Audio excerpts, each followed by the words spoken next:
E após um período de grave crise, o setor de bares e restaurantes vive dias melhores e projeta um verão histórico. Natasha Franco. Por isso a gente convidou o Pedro Hermeto, que é presidente aqui da Abrazel no Rio de Janeiro. Pedro, muito obrigado pela sua participação aqui no Jornal do Rio. Pedro, quando a gente fala de bares e restaurantes e a gente fala de Rio de Janeiro, o fechamento deve ter sido um balde de água fria, eu acho que em todo o mercado, né? Foi desastroso, né? Foi a pior notícia que a gente podia ter, o pior acontecimento que a gente podia sofrer, na verdade, porque a gente já vinha de um cenário de crise aguda aqui no Rio de Janeiro, desde as Olimpíadas, com uma retração muito grande. A gente teve uma onda de violência, você se lembra, Natasha, muito grande ali em 17, 18, os desvios de dinheiro da economia formal causados pela gestão lá do Cabral, que acabaram também impactando a circulação de riqueza no Estado. Então eu costumo dizer, lá no início da pandemia, eu falava que a gente enfrentou um tufão tendo acabado de correr uma maratona. Foi mais ou menos isso. Assim. Ou seja, a gente já estava muito cansado. Mas 2021, com as reaberturas e automaticamente com todo mundo tentando de alguma maneira ali lidar com o que podia, né, fazer da forma que dava, o que vocês perceberam no mercado? Porque o que a gente, como usuário do mercado, consumidor, percebe é que houve uma mudança muito grande de estratégia por parte de todos, principalmente levando aí para a questão das entregas, né? O delivery passou a ser, eu acho que, o principal mercado, né? O delivery ganhou uma projeção que ele não tinha antes, né? A gente viu até no curso da pandemia, empresas que nasceram voltadas exclusivamente para o delivery, para essa forma de atendimento.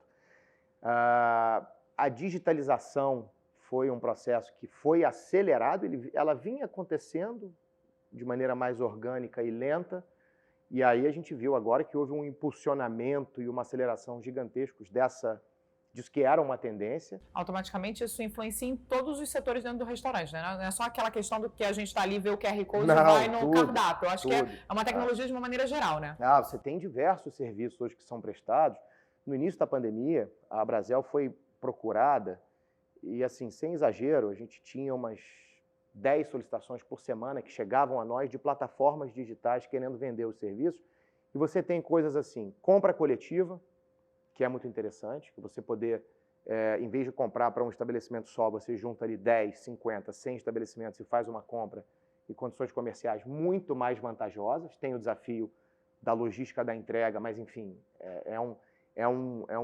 uma solução que já foi dada, que está sendo dada.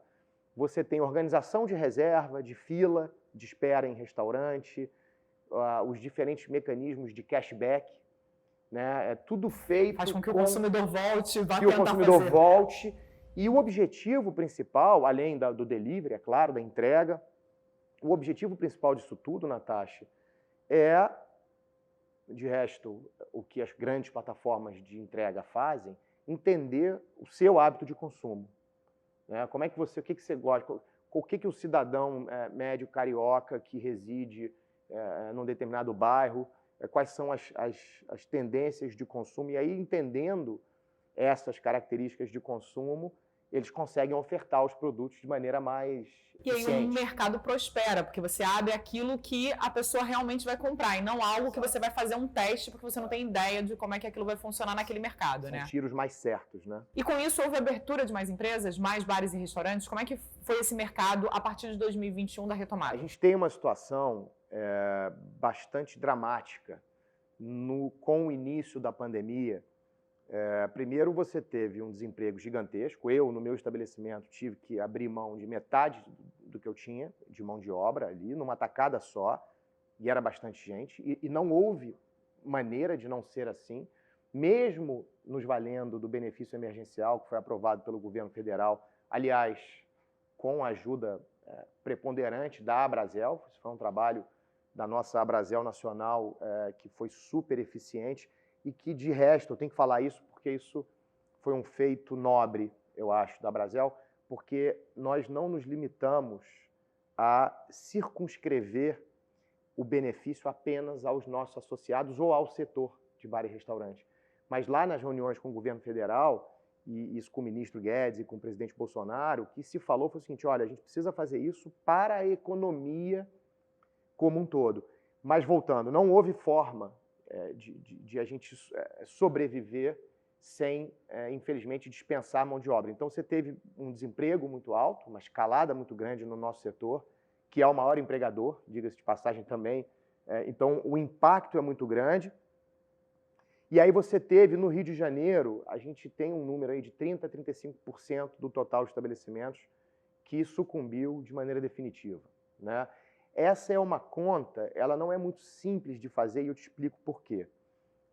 Quando você termina uma empresa, ou a empresa chega ao seu fim, não necessariamente você dá baixa daquele CNPJ, né? A gente sabe que terminar uma empresa quase tão burocrático hoje em dia, felizmente, está se tornando mais simples. Em paralelo a isso, um fenômeno curiosíssimo, mas que é explicável, que é uma formação de MEIs no país todo, de microempresários individuais, gigantesca. Ou seja, um setor que enxuga de um lado, mas parece crescer do outro. Houve uma certa transferência, exatamente isso. E o que é esse MEI? É o garçom lá, que infelizmente ou a garçonete que eu tive que dispensar, e que voltou para casa e se pôs a pensar e falou, bom, e aí, agora o que eu faço? Eu preciso sobreviver. Eu vou vender uma quentinha aqui no meu prédio, no meu bairro, eu vou vender salgadinho, vou montar, sei lá, uma fábrica de bolo. E então você teve um incremento gigantesco no número de MEIs nesse período, e isso gera uma situação muito interessante, que depois a gente pode abordar com mais calma, que é uma escassez. Esse sujeito não volta mais para o mercado. E aí, 2021 veio, as portas se abriram e aí você não tem aquela equipe formada. A gente tem uma escassez de mão de obra relevante, que é curiosíssimo, porque você fala, poxa, se o setor está contratante, era de se esperar que houvesse oferta. Né? Houvesse fila na porta, principalmente. Fila na porta, né? Que o interesse fosse mútuo. Mas não. E você tem um outro fenômeno sociológico, aí é sociológico, que é interessante, você tem uma migração desse pessoal que foi dispensado no momento inicial de volta às suas cidades natais. Ou seja, eles não retornam para cá. E lá refizeram suas vidas. Exato. Então não voltam ou não voltaram ainda. Pode ser que haja essa nova partida para os centros urbanos, né? Então, 2022, quando a gente olha lá para frente, para 2022, a gente olha com bons olhos. A gente olha com bons olhos.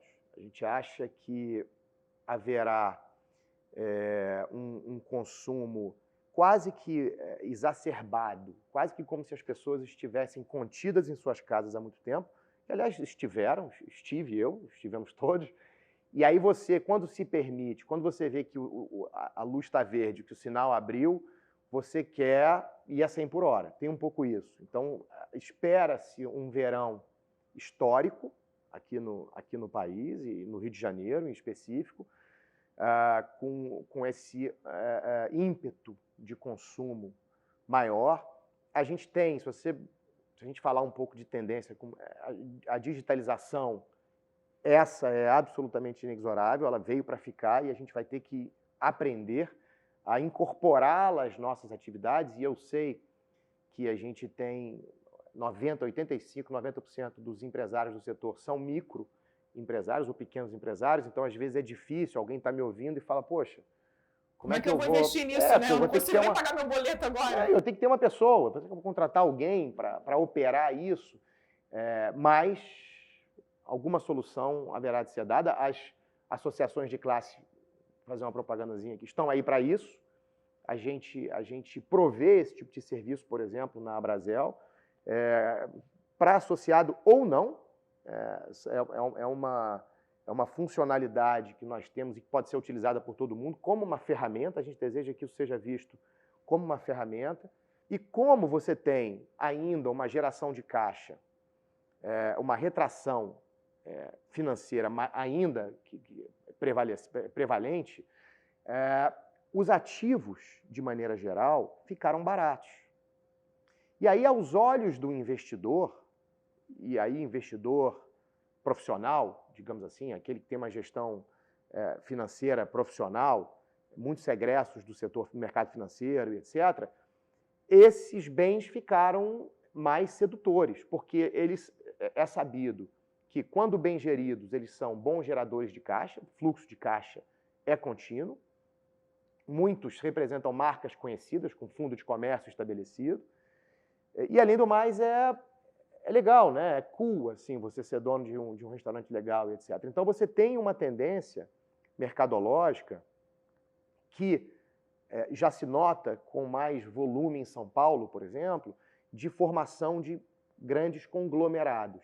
Mas grandes conglomerados são, assim, uniões de marcas, né? Uma união de marcas distintas, não a formação de um grande restaurante. Você tem um grupo de investidor detendo diversas marcas de bares e restaurantes. Isso, eu diria que é uma tendência, assim, olhando do ponto de vista mais macro. Então, mais investimento, um verão que vai bombar. É isso que a gente vai esperar para 2022. Eu acho que ainda tem então papo para a gente ter para 2022. Não, eu vou ter que voltar aqui.